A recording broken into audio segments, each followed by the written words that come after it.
So we're continuing the review for the organic chemistry unit.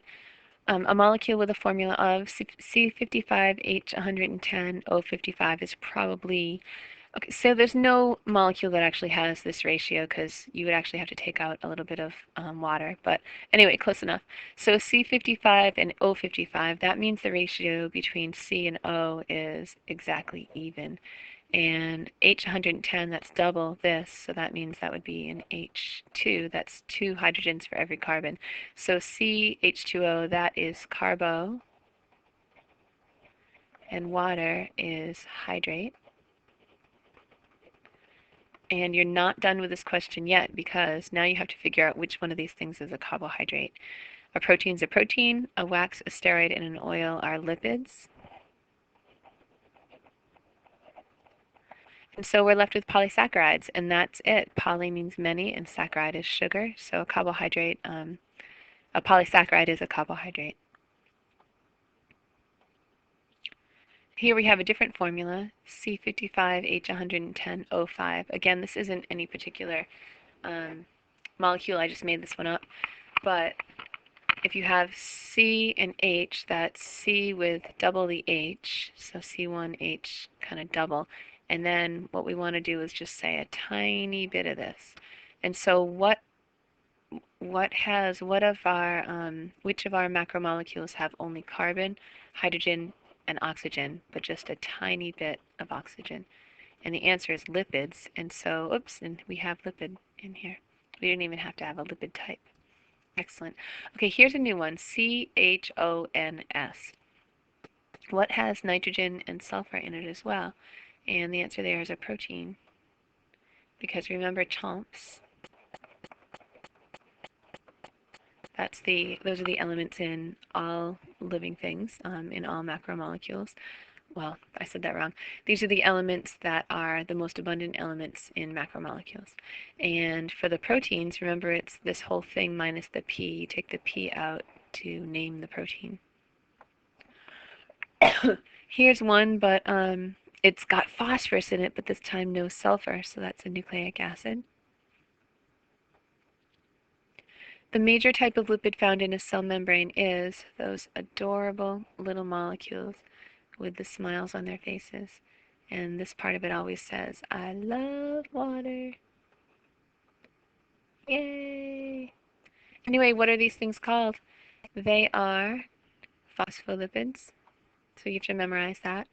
Organic compounds. Organic means it's got at least 2 carbons in it.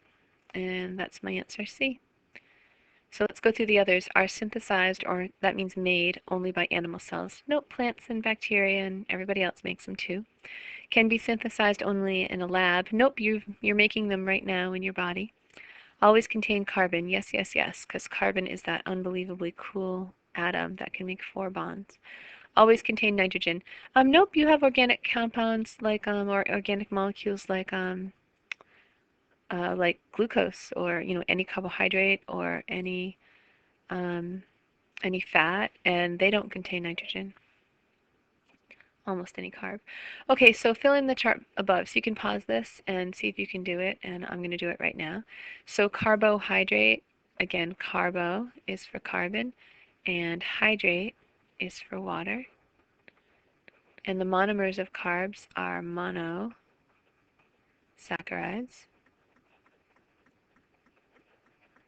I'm going to skip lipids because they don't fit very well. I'll come back to them. Proteins are chomps without the P, because you take the P out and put it in protein. The monomers, I wish they were monopeptides, but they're not. They are amino acids. Nucleic acids have, what protein has minus the S and add the P. So nucleic acids have chomp, and their monomers are called nucleotides.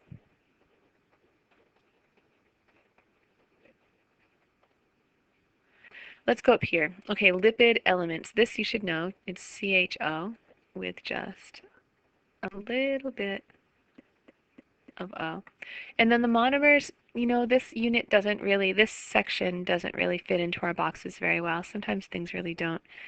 So lipids are all lipids because they are hydrophobic. So they don't really have a monomer that is true for all lipids. With carbohydrates, monosaccharides are the monomers for every single carbohydrate. For proteins, amino acids are the monomers for every single protein. And for nucleic acids, nucleotides are the monomers for every single nucleic acid. Not true with lipids. But for the ones that we studied, they do have glycerol and fatty acids. So here's that glycerol molecule, and if you're a triglyceride, you're going to have 3 fatty acids hanging off. If you're a phospholipid, you've got glycerol, and you've only got 2 fatty acids hanging off, and then you've got that phosphate with the nitrogen group up here. If you're a wax, you have fatty acids without glycerol. If you're a steroid, you actually have those 4 fused rings. Blah blah blah. What do they look like? Kind of like this. And they actually don't have this glycerol and fatty acid at all. Some of them do have a fatty acid sticking off of them, but a lot of them don't. So steroids, ick.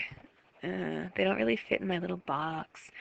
Anyway, I do want you to know these in general because it's true for triglycerides and phospholipids. A disaccharide is, di means 2, saccharide means sugar. So a carbohydrate monomer, nope, it's 2. 2 carbohydrate monomers bonded together. Yep, that's it. Protein monomer would be amino acid. Many protein monomers is a polypeptide, and a building block of DNA is a nucleotide. Genetic information is encoded in DNA. That's that one. Which of the should I go back? I feel like I flew through that a little bit too fast. Quaternary structure of a protein is just how the protein folds.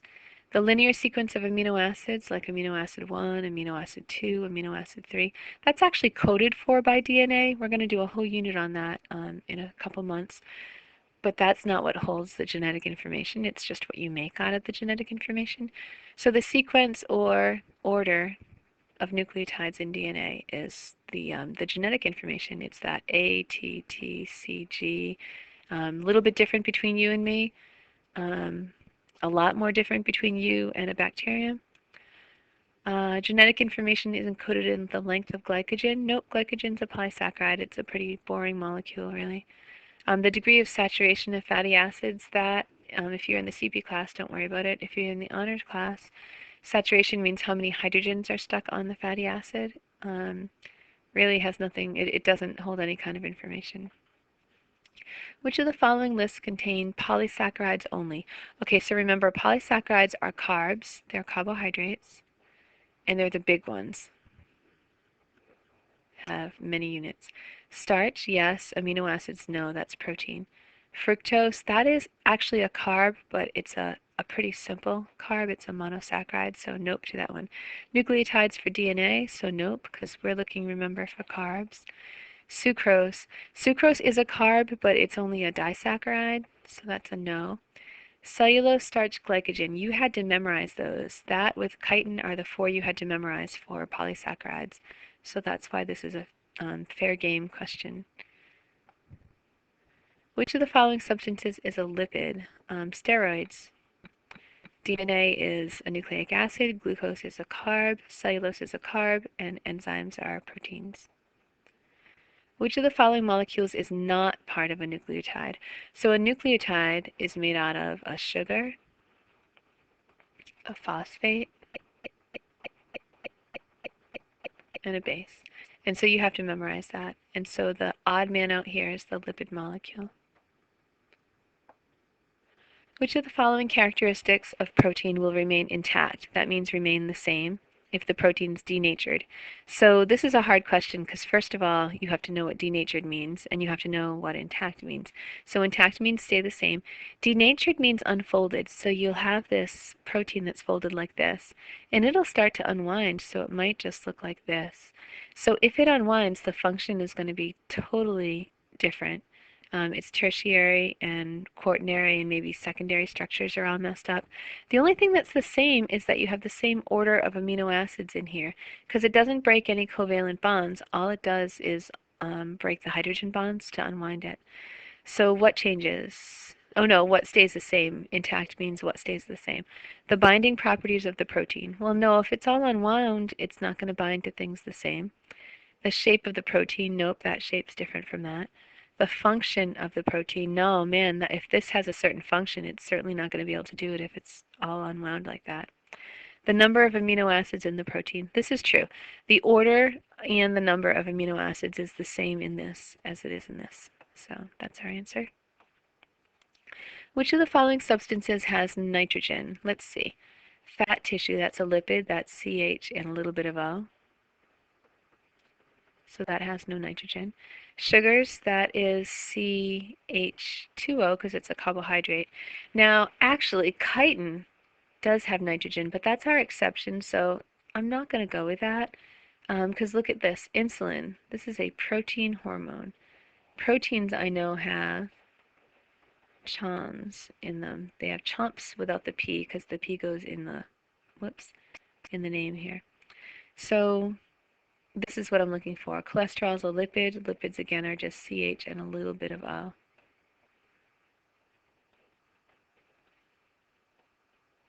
So I could see if someone's arguing with me and calling it chitin for this, but I'm going to call chitin a complex carb, so I don't know that I'd call it a sugar anyway, which I would usually would apply to the monomers and the dimers. So I'm not going to give you credit for that one. I want the protein one. Proteins differ from one another because the amino group differs. Nope, the amino group's the same. So here's an amino acid. It's got a carbon with a hydrogen. It's always got this amine group on it, so NH2 or NH3. It's always got this carboxyl group, COOH or COO minus. This R group is the thing that's different from one to the other. So this amino group is the same. The sequence of sugar molecules differ. This is nothing to do with proteins. The sequence of amino acids differ, yes. So which amino acid comes first, which amino acid comes second, which amino acid comes third. That's what we're looking for. And the last one, the peptide bonds linking amino acids. Nope, they're always the same. You work for a food company that manufactures food products. A new wonder food, oh yay, is being distributed by a rival company. Oh boo. The researchers in your company determine that the wonder food contains only carbon, oxygen, and hydrogen. When you are taking a test, feel free to circle the important stuff. At this point, your researchers can say with certainty that the food does not include proteins or nucleic acids. Well, let's see. Proteins are chons, and nucleic acids are chomp. And so there's nitrogen and phosphorus, which isn't in these, and nitrogen and sulfur, which isn't in these. And so that's actually true. All right. Includes nucleic acids? No, it can't because remember, carbon, oxygen, hydrogen, and it said only, whereas nucleic acids are chons. Whoops, chomp, no S. And so that's not true because it's got an NP, not the only carbon, hydrogen, oxygen. Could only be made of triglycerides. Well, they could be made of triglycerides because triglycerides are CHO, but the only part is the bad thing because it could also be a carb. Includes proteins? No, because proteins have chons. Could only be made of carbohydrate. No, it could be a lipid too. So A is our answer there. Fatty acids are composed of DNA. Nope, they're a lipid. Composed of 4 linked rings. That is a lipid, but it's a steroid, not a fatty acid.